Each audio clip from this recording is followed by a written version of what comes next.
Hello दोस्तों, आप सभी का स्वागत है अपने ही चैनल जीके माध्यिका पर। दोस्तों, आज के इस वीडियो में स्टेट एग्जाम 2024 के लिए पेडागोजी एंड अदर स्किल से 50 प्रश्न देखेंगे, जो दोस्तों आपके एग्जाम के लिए काफ़ी हेल्पफुल रहेगा। इसलिए वीडियो के अंत तक बने रहेगा। अगर चैनल पर नए हैं तो चैनल को सब्सक्राइब जरूर कर लीजिएगा। तो चलिए आज के वीडियो शुरू करते हैं। तो दोस्तों, पहला प्रश्न है, प्राथमिक शिक्षा की गुणवत्ता बढ़ाने हेतु राष्ट्रीय शिक्षा नीति 1986 में किस कार्यक्रम को अपनाया गया है? ऑप्शन में दिया गया है बुनियादी शिक्षा, शैक्षिक निर्देशन, ऑपरेशन ब्लैक बोर्ड, कार्य अनुभव। तो दोस्तों, इसका राइट आंसर ऑप्शन सी हो जाएगा, ऑपरेशन ब्लैक बोर्ड। ठीक है। नेक्स्ट क्वेश्चन है, गांधी जी ने बुनियादी शिक्षा के रूप में शिक्षा को निम्नांकित देन दी। ऑप्शन में दिया गया क्योंकि गांधी जी शिक्षा के स्वावलंबी बनाना चाहते थे, उनकी बुनियादी शिक्षा आदर्शवाद से प्रेरित थी, क्योंकि गांधी जी शिक्षा को बाल केंद्रित निर्माण बनाना चाहते थे, उन्होंने शिक्षा में आदर्शवाद, प्रयोजनवाद व प्रकृतिवाद का संश्लेषण किया। तो दोस्तों, इसका राइट आंसर ऑप्शन डी हो जाएगा, उन्होंने शिक्षा में आदर्शवाद, प्रयोजनवाद व प्रकृतिवाद का संश्लेषण किया। ठीक है। नेक्स्ट क्वेश्चन देखते हैं, क्वेश्चन है, 3 रुपये में 7 संतरे की दर से संतरे खरीदे जाते हैं, प्रति सैकड़ा संतरे किस दर से बेचे जाए कि 33% लाभ हो? तो यहाँ पर दोस्तों 3 रुपये में जो है 7 संतरे की दर से संतरे खरीदे जाते हैं, यानी क्रय मूल्य हमको मालूम है, सीपी मालूम है। 3 रुपये में 7 संतरे, तो एक संतरे का दाम 3/7 हो जाएगा। ठीक है। तो 3/7 रुपया हो जाएगा सीपी। अब दोस्तों यहाँ पर प्रति सैकड़े संतरे किस दर से बेचे जाए, यानी हमको विक्रय मूल्य निकालना है, 33% की लाभ हो। ठीक है। तो लाभ प्रतिशत हमको मालूम है 33, और यहाँ पर विक्रय मूल्य यानी एसपी निकालना है। एसपी बराबर हो जाएगा 3/7, 33% की लाभ तो 133 हो जाएगा, यानी 100 में जोड़ देंगे तो 133/100। अब प्रति सैकड़ा बोल रहा है तो गुने 100 कर देंगे। ठीक है। अब इसी को सोल्व करेंगे दोस्तों, तो 100 से 100 कट गया, इसको काटेंगे 7 से, तो 7 और 7 9 63। अब इसको गुना करेंगे 19 57 रुपया इसका एसपी हो जाएगा। ठीक है। तो डी इसका राइट आंसर हो जाएगा। नेक्स्ट क्वेश्चन देखते हैं, क्वेश्चन 2 संख्याओं का लघुत्तम समापवर्तक यानी एलसीएम 66 है और उनका महत्तम समापवर्तक यानी एचसीएफ 20 है। इन दोनों संख्याओं का गुणनफल ज्ञात करिए। तो दोनों संख्याओं का गुणनफल निकालना है, यानी 2 संख्याओं की बात किया जा रहा है। तो दोस्तों, इसका फॉर्मूला याद रखिएगा कि 2 संख्याओं का गुणनफल बराबर होता है, 2 संख्याओं का गुणनफल बराबर होता है एलसीएम इंटू एचसीएफ होता है। ठीक है। अब एलसीएम हमको मालूम है 66 और एचसीएफ मालूम है 20, गुना कर देंगे तो दोस्तों 1320 आ जाएगा। ठीक है। तो बी इसका राइट आंसर हो जाएगा। नेक्स्ट क्वेश्चन देखते हैं, क्वेश्चन दोस्तों, दही का संबंध दूध से है तो तेल का संबंध किससे होगा? ऑप्शन में दिया गया कागज, नारियल, ज्वाला, लैंप। तो दोस्तों दही से दूध से दही बनता है, तो नारियल से क्या बनेगा? तेल। ठीक है। तो बी इसका राइट आंसर हो जाएगा। नेक्स्ट क्वेश्चन देखते हैं, क्वेश्चन लुप्त पद ज्ञात कीजिए। यहाँ पर लुप्त पद निकालना है, लुप्त संख्या निकालना है। ठीक है। तो सबसे पहला कॉलम में देखेंगे दोस्तों, तो इसमें दोस्तों 9 का स्क्वायर करते हैं तो 81 होता है, और 9 गुने 7 करते हैं तो 63 होता है। ठीक है। इसी प्रकार इसको करते हैं तो 15 का स्क्वायर करेंगे तो आ जाएगा 225, और 15 गुने 7 करेंगे तो 105 आएगा। इसी प्रकार इसको करेंगे तो 11 का स्क्वायर 121 हो जाएगा, 11 गुने 7 करेंगे तो 77 हो जाएगा। तो 77 इसका राइट आंसर ए हो जाएगा। नेक्स्ट क्वेश्चन देखते हैं, क्वेश्चन दोस्तों, सिंधु घाटी सभ्यता की लिपि है। तो सिंधु घाटी सभ्यता की लिपि क्या है? ऑप्शन में दिया गया है फारसी, द्राविड़, संस्कृत, उद्वाच्य योग्य नहीं। तो दोस्तों सिंधु घाटी सभ्यता की लिपि जो है उद्वाच्य योग्य नहीं है। तो डी इसका राइट आंसर हो जाएगा। नेक्स्ट क्वेश्चन, निम्नलिखित में से कौन सा शिक्षा का प्राचीनतम स्थान था? तो कौन सा शिक्षा का प्राचीनतम स्थान था? ऑप्शन में दिया गया है उज्जैन, नालंदा, विक्रमशिला, तक्षशिला। तो दोस्तों इसका राइट आंसर ऑप्शन डी हो जाएगा, तक्षशिला। ठीक है। नेक्स्ट क्वेश्चन देखते हैं, क्वेश्चन है, काजू का सबसे बड़ा उत्पादक राज्य कौन सा है? तो दोस्तों बताना है काजू का सबसे बड़ा उत्पादक राज्य जो है कौन सा है? ऑप्शन में दिया गया है केरल, कर्नाटक, बिहार, तमिलनाडु। तो दोस्तों इसका राइट आंसर ऑप्शन ए हो जाएगा, केरल। दोस्तों मसालों का बगीचा जो है किस राज्य को कहा जाता है? तो केरल को कहा जाता है। ठीक है। नेक्स्ट क्वेश्चन है दोस्तों, भारत की जनजाति में सबसे अधिक संख्या है। तो भारत में जनजाति में सबसे अधिक संख्या किसकी है? ऑप्शन में दिया गया है भीलों की, संथालों की, मुंडाओं की, नगाओं की। तो दोस्तों ऑप्शन के अनुसार हो जाएगा बी, ठीक है, संथालों की। दोस्तों याद रखिएगा कि भारत की सबसे बड़ी आबादी वाला जनजाति जो है गोंड जनजाति है, ठीक है, लेकिन ऑप्शन में दिया गया है, ए ऑप्शन नहीं दिया गया, ठीक है, तो इस ऑप्शन के अनुसार संथाल हो जाएगा। नेक्स्ट क्वेश्चन देखते हैं। क्वेश्चन दोस्तों, किस दार्शनिक आधार पर निर्मित पाठ्यक्रम छात्र केंद्रित होता है? ऑप्शन में दिया गया आदर्शवाद, प्रगतिवाद, अथार्थवाद, प्रयोजनवाद। तो दोस्तों इसका राइट आंसर ऑप्शन डी हो जाएगा, प्रयोजनवाद, ठीक है। नेक्स्ट क्वेश्चन है, न्यूनतम अपनी कक्षा के छात्रों को क्षेत्र भ्रमण पर ले जाते हैं, वापस आकर वे छात्रों के भ्रमण पर चर्चा करते हैं, यह है। ऑप्शन में दिया गया सीखने के लिए आकलन, आकलन के लिए सीखना, आकलन का सीखना, सीखने का आकलन। तो दोस्तों इसका राइट आंसर ऑप्शन डी हो जाएगा, सीखने का आकलन, ठीक है। नेक्स्ट क्वेश्चन है दोस्तों, सफल एवं प्रभावी शिक्षण के लिए व्यक्ति के पास होना चाहिए। तो दोस्तों सफल एवं प्रभावी शिक्षण के लिए व्यक्ति के पास क्या होना चाहिए? ऑप्शन में दिया गया व्यक्तिगत भिन्नताओं का ज्ञान, विद्यालय के संरचनात्मक संगठन का ज्ञान, सहकर्मियों की योग्यता का ज्ञान, इनमें से सभी का ज्ञान। तो दोस्तों इसका राइट आंसर ऑप्शन डी हो जाएगा, इनमें से सभी का ज्ञान होना चाहिए, ठीक है। नेक्स्ट क्वेश्चन देखते हैं। क्वेश्चन है, समय सारणी में विषयों का वितरण किस प्रकार होना चाहिए? तो दोस्तों ऑप्शन में दिया गया है विद्यालय की सुविधा अनुसार, छात्रों का पसंद रुचियों मांग के अनुसार, विषय की कठिनाई के स्तर के अनुसार, कोई प्रक्रिया नहीं होनी चाहिए। तो दोस्तों समय सारणी में विषयों का वितरण जो है किस प्रकार होना चाहिए?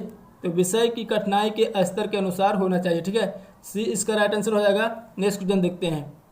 क्वेश्चन है दोस्तों, निम्नलिखित में से कौन सा शिक्षक से संबंधित अधिगम को प्रभावित करने वाला कारक है? तो दोस्तों बताना है कि इनमें से कौन सा जो है शिक्षक से संबंधित अधिगम को प्रभावित करने वाला कारक है। ऑप्शन में दिया गया है विषय वस्तु में प्रवीणता, बैठने की उचित व्यवस्था, शिक्षण अधिगम संसाधनों की उपलब्धता, विषय वस्तु या अधिगम अनुभवों की प्रकृति। तो दोस्तों इसका राइट आंसर ऑप्शन ए हो जाएगा, विषय वस्तु में प्रवीणता, ठीक है। नेक्स्ट क्वेश्चन देखते हैं।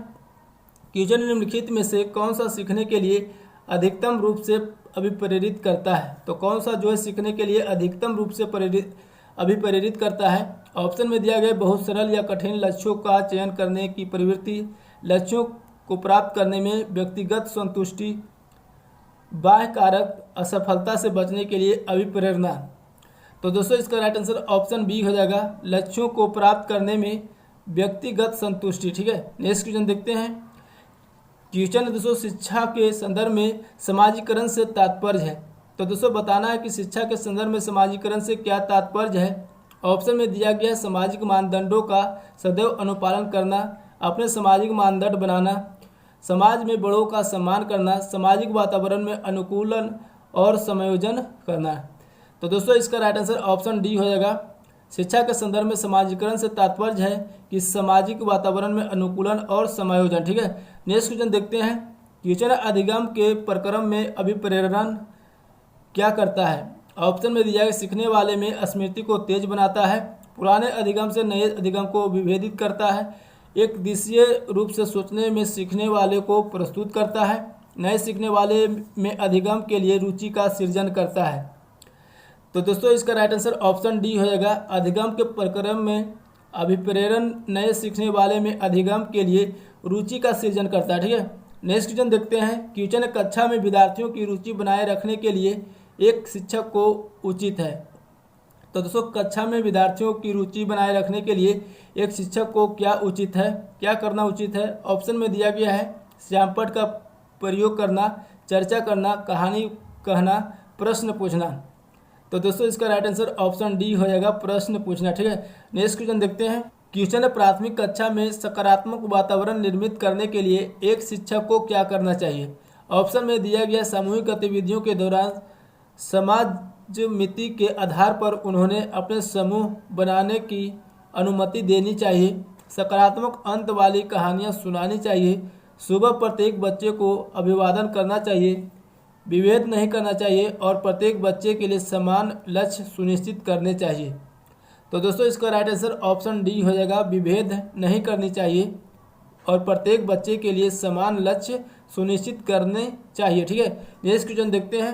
क्वेश्चन है जिन विद्यालयों में समेकित शिक्षा दी जाती है उसके शिक्षकों को किस क्षेत्र विशेष में प्रशिक्षण करना चाहिए। ऑप्शन में दिया गया है विशेष आवश्यकता वाले बच्चों की पहचान और शिक्षण, व्याख्यान विधि द्वारा शिक्षण, क्रियात्मकता के साथ शिक्षण, उपयुक्त में से कोई नहीं।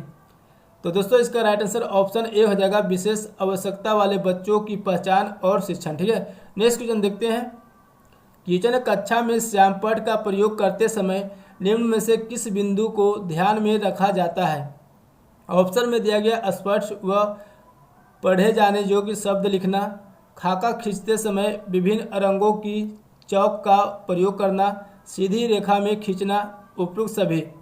तो दोस्तों इसका राइट आंसर डी हो जाएगा, उपयुक्त सभी। ठीक है, नेक्स्ट क्वेश्चन देखते हैं। किचन एक अध्यापक का सर्वोत्तम गुण है। तो दोस्तों एक अध्यापक का सर्वोत्तम गुण क्या है। ऑप्शन में दिया गया शिक्षण के प्रति पूर्ण समर्पण, अध्यापक के उच्च विचार, अध्यापक का साधारण चरित्र, अध्यापक की धर्मनिरपेक्षता। तो दोस्तों इसका राइट आंसर ए हो जाएगा, शिक्षण के प्रति पूर्ण समर्पण। ठीक है, नेक्स्ट क्वेश्चन देखते हैं। टीचर ने बार बार कहने के बावजूद कोई छात्र कक्षा में देर से आता है, ऐसी स्थिति में आप क्या उपाय करना पसंद करेंगे। ऑप्शन में दिया गया उस कक्षा में नहीं घुसने देंगे, उसके अभिभावक को इस संबंध में सूचित करेंगे, पाठशाला के प्रधानाध्यापक को इसकी सूचना देंगे, उसकी अनदेखी कर देंगे।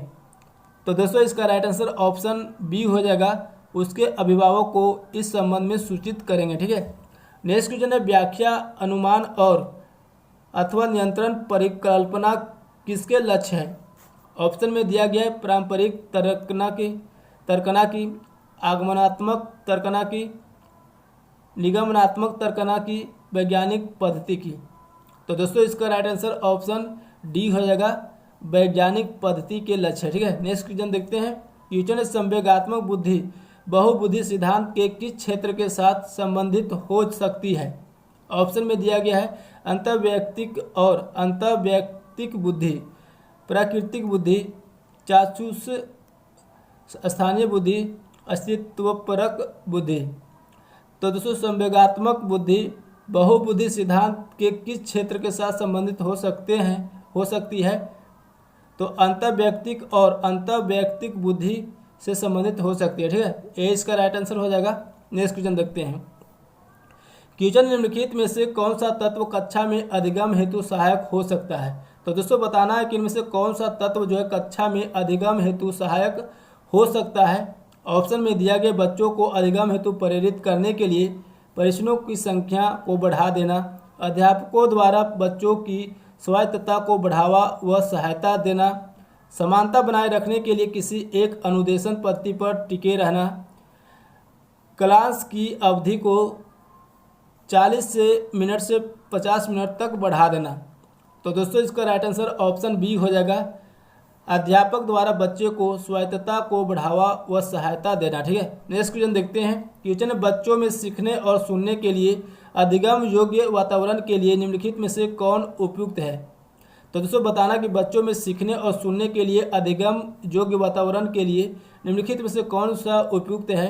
ऑप्शन में दिया गया शिक्षार्थियों को यह छूट देना कि क्या सीखना है और कैसे सीखना है, एक लंबे समय के लिए निष्क्रिय रूप से सुनना, निरंतर गृह कार्य देते रहना, सीखने वाले द्वारा व्यक्तिगत कार्य करना। तो दोस्तों इसका राइट आंसर ऑप्शन ए हो जाएगा, शिक्षार्थियों को यह छूट देना कि क्या सीखना है और कैसे सीखना है। ठीक है, नेक्स्ट क्वेश्चन देखते हैं। किचन खेल प्रणाली का जन्मदाता माना जाता है। तो खेल प्रणाली का जन्मदाता कौन माना जाता है। ऑप्शन में दिया गया Froebel, John Dewey, B N Jha, McDougall. तो दोस्तों खेल प्रणाली का जन्मदाता माना जाता है फ्रोबेल। ठीक है, तो ए इसका राइट आंसर हो जाएगा। नेक्स्ट क्वेश्चन है अधिगम कार्य के लिए विद्यार्थियों की तत्परता का आकलन करना शिक्षकों के लिए कठिन है क्योंकि। ऑप्शन में दिया गया तत्परता के सभी तत्व एक साथ परिपक्व नहीं होते हैं, तत्परता के अधिकतर तत्व बाह्य रूप से दृश्य नहीं होते, अभिभावक अपने बच्चों के उपलब्धि के लिए धकेलते हैं, शिक्षक विद्यार्थियों के बाह्य व्यवहार का निर्णय करने में कमजोर होते हैं। तो दोस्तों अधिगम कार्य के लिए विद्यार्थियों की तत्परता का आकलन करना शिक्षकों के लिए कठिन है क्योंकि तत्परता के सभी तत्व एक साथ परिपक्व नहीं होते। ठीक है, ए इसका राइट आंसर हो जाएगा। नेक्स्ट क्वेश्चन देखते हैं, किचन में सबसे छोटे कोशिका कौन सी है होती है? तो सबसे छोटी कोशिका बताना है कौन सी होती है। ऑप्शन में दिया गया है अंडाणु, शुक्राणु, दोनों, इनमें से कोई नहीं। तो दोस्तों इसका राइट आंसर बी हो जाएगा, शुक्राणु। ठीक है। नेक्स्ट क्वेश्चन है, प्रेम व स्नेह का केंद्र घर शिक्षा का प्रथम स्थल तथा बच्चे की प्रथम पाठशाला है। यह कथन निम्नांकित शिक्षाविद का है। तो यह कथन जो है किस शिक्षाविद का है? ऑप्शन में दिया गया मोंटेसरी का, पोस्टोलॉजी का, फ्रोबेल की, गांधी जी की। तो दोस्तों इसका राइट आंसर ऑप्शन बी हो जाएगा, पेस्टोलॉजी की। ठीक है। नेक्स्ट क्वेश्चन देखते हैं, किचन प्रशिक्षण स्थानांतरण का सर्वप्रथम अवयव सिद्धांत किसके द्वारा प्रतिपादित किया गया है? ऑप्शन में दिया गया पावलोव, गिलफोर्ड, कोपार, थर्नडाइक। तो इसका राइट आंसर डी हो जाएगा, थर्नडाइक। ठीक है। नेक्स्ट क्वेश्चन देखते हैं, क्वेश्चन है, अरुण इलियास से तेज दौड़ता है किंतु दिनेश जितना तेज नहीं। दिनेश चंदर से तेज दौड़ता है किंतु विक्रम जितना तेज नहीं। सबसे तेज कौन दौड़ता है? तो दोस्तों बताना है सबसे तेज कौन दौड़ता है। ठीक है। अब दोस्तों अरुण जो है इलियास से तेज दौड़ता है, यानी अरुण जो है इलियास से तेज दौड़ता है, इलियास से तेज दौड़ता है किंतु दिनेश जितना नहीं, यानी दिनेश जितना नहीं। ठीक है। दिनेश जो है अरुण से तेज दौड़ता है। ठीक है। दिनेश जो है चंदर से तेज दौड़ता है। अब दिनेश जो है चंदर से तेज दौड़ता है किंतु विक्रम जितना नहीं, यानी विक्रम जो है दिनेश से ज़्यादा तेज दौड़ता है। ठीक है। तो सबसे तेज कौन दौड़ता है? तो दोस्तों दिनेश से जो है विक्रम तेज दौड़ता है, यानी यहाँ पर विक्रम होगा। ठीक है। तो विक्रम जो है दोस्तों सबसे ज़्यादा तेज दौड़ेगा, तो विक्रम इसका राइट आंसर बी हो जाएगा। ठीक है। नेक्स्ट क्वेश्चन देखते हैं, किचन है, इस आरेख में 100 खिलाड़ी भिन्न भिन्न खेल खेलते हैं। क्रिकेट खेल खेलते हैं, फुटबॉल, हॉकी। ठीक है। तो दोस्तों बताना है कि कितने खिलाड़ी फुटबॉल हॉकी खेलते हैं लेकिन क्रिकेट नहीं खेलते हैं, यानी फुटबॉल और हॉकी दोनों खेल खेलते हैं लेकिन क्रिकेट नहीं खेलते हैं। तो दोस्तों यहाँ पर फुटबॉल है, यहाँ पर हॉकी है। ठीक है। तो दोस्तों 15 खिलाड़ी जो है फुटबॉल और हॉकी दोनों खेल खेलते हैं लेकिन क्रिकेट नहीं खेलते हैं। ठीक है। यानी क्रिकेट के सर्किल में नहीं है। तो दोस्तों 15 इसका राइट आंसर सी हो जाएगा। ठीक है। नेक्स्ट क्वेश्चन देखते हैं, किचन निम्नलिखित आकृतियों में से कौन सा बैगन मांस सब्जियों के बीच संबंध को दर्शाता है? तो कौन सा जो है बैगन मांस सब्जियों के बीच संबंध दर्शाता है बताना। ठीक है। तो दोस्तों बैगन क्या है? सब्जी है, तो बैगन अंदर में हो जाएगा, बैगन अंदर हो जाएगा, सब्जी बाहर हो जाएगा, और मांस जो है अलग है तो मांस अलग हो जाएगा, यानी ऑप्शन सी हो जाएगा। ठीक है। नेक्स्ट क्वेश्चन देखते हैं, क्वेश्चन है, यदि के का अर्थ घटाना है, एल का अर्थ भाग है, एम का अर्थ जोड़ है और डी का अर्थ गुना है, तो इसका वैल्यू क्या होगा? तो इसका वैल्यू निकालना है। अब यहाँ पर दोस्तों 104 दिया गया है, 104 के बाद दोस्तों एल है, तो एल का अर्थ है भाग, तो भाग करेंगे 2 के बाद के है, के का अर्थ घटाव है, घटाव 25, एम का अर्थ दोस्तों जोड़ है, जोड़ 2 करेंगे, डी का अर्थ गुना है, गुना 9 करेंगे। ठीक है। अब इसको भाग देंगे, तो भाग देंगे 2 × 5 = 10, 2 × 2 = 4, -25 प्लस 2 × 9 = 18। ठीक है। अब इसी को सोल्व करेंगे दोस्तों, तो सोल्व करने पर आ जाएगा, कितना आएगा दोस्तों? 45 आएगा। ठीक है। तो डी इसका राइट आंसर हो जाएगा। नेक्स्ट क्वेश्चन देखते हैं, क्वेश्चन है, एक नियमित बहुकोण का प्रत्येक आंतरिक कोण 150 है, तो इसकी कितनी भुजाएं हैं? दोस्तों दिया गया है कि एक नियमित बहुकोण का प्रत्येक आंतरिक कोण 150 दिया गया है, इसकी कितनी भुजाएं हैं, यानी भुजाएं की संख्या निकालना है। ठीक है। तो दोस्तों बहुकोण का प्रत्येक आंतरिक कोण का फॉर्मूला होता है n-2 गुने 180 डिग्री बटा n। ठीक है। अब इसके बराबर दिया गया है 150 डिग्री, 150 दिया गया है। अब इसी को सोल्व करेंगे, 0 से 0 कट गया, 5 × 15, 6 × 18। ठीक है। गुना करेंगे 6n - 12 = 5n। ठीक है। अब इधर आएगा तो 6n में 5n घट जाएगा, तो n बच गया, n बराबर, अब इधर -12 हो जाएगा, प्लस में हो जाएगा, यानी n बराबर 12 आ जाएगा, यानी 12 भुजाओं की संख्या हो जाएगा बी। ठीक है। नेक्स्ट क्वेश्चन देखते हैं, क्वेश्चन, जमीन पर एक टावर के शीर्ष का उन्नयन कोण 30 डिग्री है, इसके 20 मीटर निकट जाने पर उन्नयन कोण 60 डिग्री हो जाता है, तो टावर की ऊंचाई कितनी होगी? टावर की ऊंचाई निकालना। ठीक है। तो दोस्तों ये टावर है, ठीक है, और ये ज़मीन है, यहाँ से शीर्ष से जो है उन्नयन कोण बना रहा है 30 डिग्री। ठीक है। अब 20 मीटर टावर की ओर जाने पर 60 डिग्री का उन्नयन कोण बनता है, यहाँ 60 डिग्री हो जाएगा। ठीक है। तो यहाँ से यहाँ तक 20 डिग्री हो गया, यहाँ से यहाँ तक मान लेंगे x, ठीक है। और टावर की ऊंचाई निकालना है तो h मान लेंगे। सबसे पहले इसको निकालेंगे, tan 30 डिग्री लेंगे, ठीक है। tan 30 डिग्री पर हो गया p/b, p हो गया h, b हो गया 20 + x। इसका वैल्यू होता है 1/√3, tan 30 का 1/√3 होता है, h/20 + x हो जाएगा। क्रॉस मल्टीपल करेंगे तो h√3 बराबर हो जाएगा 20 + x, यानी x बराबर क्या हो जाएगा, h√3 - 20। तो x का वैल्यू यहाँ पर आ गया। अब दोस्तों इसको लेंगे, ठीक है। अब a वाला लेंगे तो tan 60 हो जाएगा। tan 60 का वैल्यू कितना होता है, √3 होता है। और p कितना है, h है। और b लेंगे इसका x। अब दोस्तों x का वैल्यू रख देंगे यहाँ पर √3, h/x का वैल्यू रख देंगे h√3 - 20। अब इसी को सोल्व करेंगे तो h का वैल्यू निकल कर आएगा 10√3, ठीक है। तो 10√3 इसका राइट आंसर ए हो जाएगा। नेक्स्ट क्वेश्चन देखते हैं। क्वेश्चन है, किसी कुड भाषा में टाइगर को इस तरह से लिखा जाता है तो उस कुड भाषा में हॉर्स को कैसे लिखा जाएगा, ठीक है। तो सबसे पहले इसको चेक करेंगे कैसे लिखा गया है।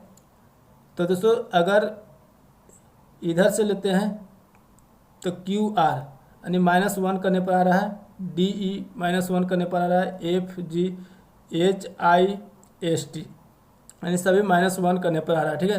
तो इसको भी इसी तरह से लेंगे तो ऑप्शन बी इसका सही हो जाएगा, यानी DE हो जाएगा RSQRNOHIGH, ठीक है। तो बी इसका राइट आंसर हो जाएगा।